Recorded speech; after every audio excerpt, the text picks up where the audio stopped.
जय श्री राधा। राधे राधे। आप सभी का हमारे YouTube चैनल के इस भगवद गीता श्रृंखला में स्वागत है। अब आगे बढ़ते हैं। श्रीमद् भगवद गीता अध्याय 1 श्लोक 41। जब समस्त कुल में पाप फैल जाता है तब क्या होता है? अर्जुन अब उसे बतलाते हैं।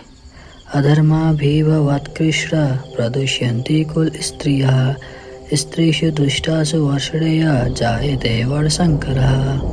हे कृष्ण, पाप के अधिक बढ़ जाने से कुल की स्त्रियां अत्यंत दूषित हो जाती हैं और हे वर्षणय, स्त्रियों के दूषित हो जाने पर वर्षशंकर उत्पन्न होता है।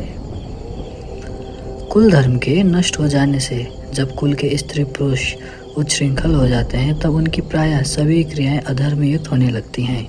इससे पाप अत्यंत बढ़कर सारे समाज में फैल जाता है।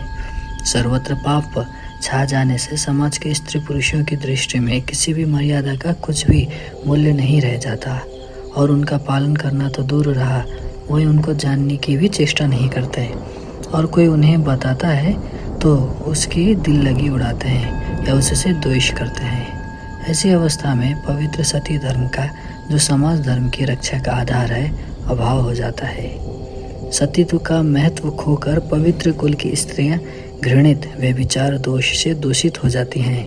उनका विभिन्न वर्णों के पर पुरुषों के साथ संयोग होता है। माता और पिता के भिन्न भिन्न वर्णों के होने से जो संतान उत्पन्न होती है वह वर्षशंकर होती है। इस प्रकार सहज ही कुल की परंपरागत पवित्रता बिल्कुल नष्ट हो जाती है। वर्षशंकर संतान के उत्पन्न होने से क्या क्या हानियाँ होती है, अर्जुन अब उन्हें बतलाते हैं। शंकरो नरका एव कुलघ्नानां कुलस्य च पतन्ति पितरो ह्येषां लुप्तपिण्डोदक क्रिया। वर्षशंकर कुल घातियों को और कुल को नरक में ले जाने के लिए ही होता है। लुप्त हुई पिंड और जल की क्रिया वाले अर्थात श्राद्ध और तर्पण से वंचित इनके पिता लोग भी अधोगति को प्राप्त होते हैं। कुल घाती उनको कहा गया है जो युद्धादि में अपने कुल का संहार करते हैं। और कुलस्य पद के साथ च अव्यय का प्रयोग करके यह सूचित किया गया है कि वर्षशंकर संतान केवल उन कुल घातियों को ही नरक पहुंचाने में कारण नहीं बनती, वह उनसे समस्त कुल को नरक में ले जाने वाली होती है। श्राद्ध में जब पिंडदान किया जाता है और पितरों के निमित्त ब्राह्मण भोजन आदि कराया जाता है वह पिंड क्रिया है और तर्पण में जो जलांजलि दी जाती है वह उदय क्रिया है। इन दोनों के समाहार को पिंडोदक क्रिया कहते हैं। इन्हीं का नाम श्राद्ध तर्पण है। शास्त्र और कुल मर्यादा को जानने मानने वाले लोग श्राद्ध तर्पण किया करते हैं, परंतु कुल घातियों के कुल में धर्म के नष्ट हो जाने से जो वर्षशंकर उत्पन्न होते हैं वह अधर्म से उत्पन्न और अधर्माभिभूत होने से प्रथम तो श्राद्ध तर्पण आदि क्रियाओं को जानते ही नहीं, कोई बतलाता भी है तो श्रद्धा न रहने से करते नहीं है, और यदि कोई करते भी हैं तो श्राद्ध विधि के अनुसार उनका अधिकार न होने से वह पितरों को मिलती नहीं।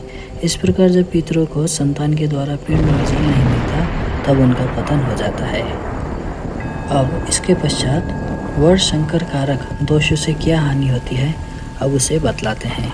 दोषय रेतः कुलघ्नानां वर्षशंकर कारकः उत्साधन्ते जाति धर्मा कुल धर्माश्च शाश्वतः।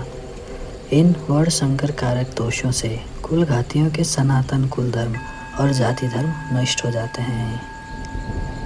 इनमें उन दोषों की बात कही गई है जो वर्षशंकर की उत्पत्ति में कारण है। वह दोष इस प्रकार हैं। कुल का नाश, कुल के नाश से कुल धर्म का नाश तथा पापों की वृद्धि, पापों की वृद्धि से कुल स्त्रियों का व्यभिचार आदि दोषों से दूषित होना। इन्हीं चार दोषों से वर्षशंकर की उत्पत्ति होती है। अब कुल धर्म और जाति धर्म के नाश से क्या हानि है, इस प्रकार कहते हैं। उत्सन्न कुल धर्माणां मनुष्याणां जनार्दन नरके अनियतम वासो भवतीत्यनुशुश्रुम। हे जनार्दन, जिनका कुल धर्म नष्ट हो गया है ऐसे मनुष्यों का अनिश्चित काल तक नरक में वास होता है, ऐसा हम सुनते आए हैं।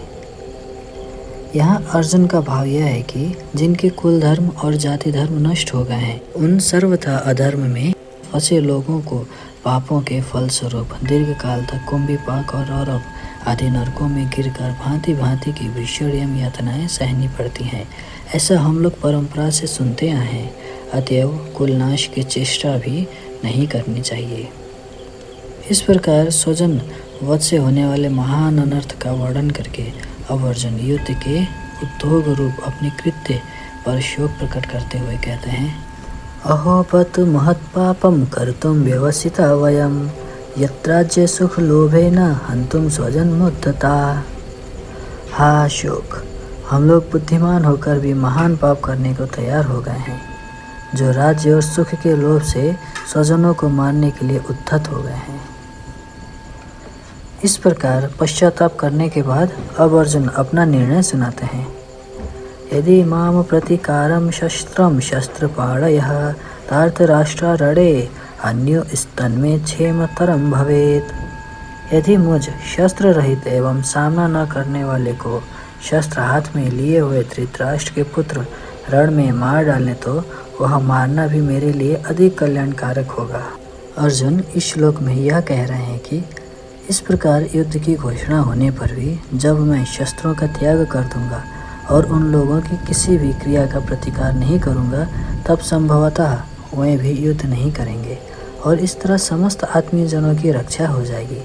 परंतु यदि कदाचित वे ऐसा न करके मुझे शस्त्रहीन और युद्ध से निवृत्त जानकर मार भी डालें तो वह मृत्यु भी मेरे लिए अत्यंत कल्याणकारक होगी, क्योंकि इसमें एक तो मैं कुल घातक रूप भयानक पाप से बच जाऊंगा, दूसरे अपने सगे संबंधी और आत्मीय जनों की रक्षा हो जाएगी, और तीसरे कुल रक्षा जनित महान पुण्य कर्म से परम पद की प्राप्ति भी मेरे लिए आसान हो जाएगी। अर्जुन अपने प्रतिकार रहित उपयुक्त प्रकार के मरण से कुल की रक्षा और अपना कल्याण निश्चित मानते हैं, इसलिए उन्होंने वैसे मरण को अत्यंत कल्याणकारक बतलाया है। भगवान कृष्ण से इतनी बात कहने के बाद अर्जुन ने क्या किया, इस जिज्ञासा पर अर्जुन की स्थिति बतलाते हुए संजय कहते हैं। संजय उवाच, एवं मुक्त्वार्जुनः संख्ये रथोपस्थ उपाविशत् विसृज्य सशरं चापं शोक संविघ्न मानसः।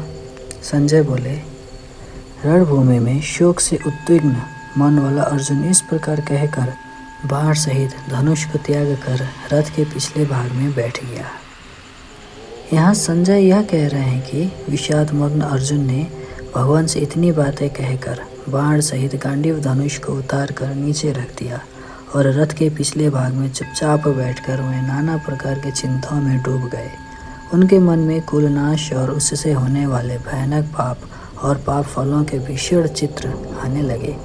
उनके मुखमंडल पर विषाद छा गया और नेत्र शोकाकुल हो गए। इस प्रकार हमारा यहाँ पहला अध्याय समाप्त होता है। ओम तत्सदिति श्रीमद्भगवद्गीतासूपनिषत्सु ब्रह्म विद्यायां योगशास्त्रे श्रीकृष्णार्जुन संवादे अर्जुन विषाद योगो नाम प्रथमो अध्यायः। अब अर्जुन के इस प्रकार मोह का नाश भगवान कैसे करते हैं वो हम इसी भगवद गीता की श्रृंखला के अगले वीडियो में देखेंगे। तब तक के लिए जय श्री राधा, राधे राधे।